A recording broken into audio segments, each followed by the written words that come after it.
Today, we're gonna make the Mexican fruit cup, including the tahin and chamoy.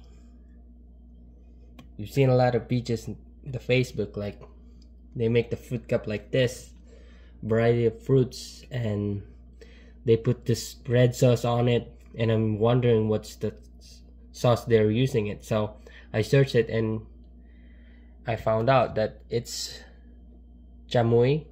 They called it chamoy and tahin. So, tara, gawin natin.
Naghahalo yung mga tamis ng mga fruits tsaka yung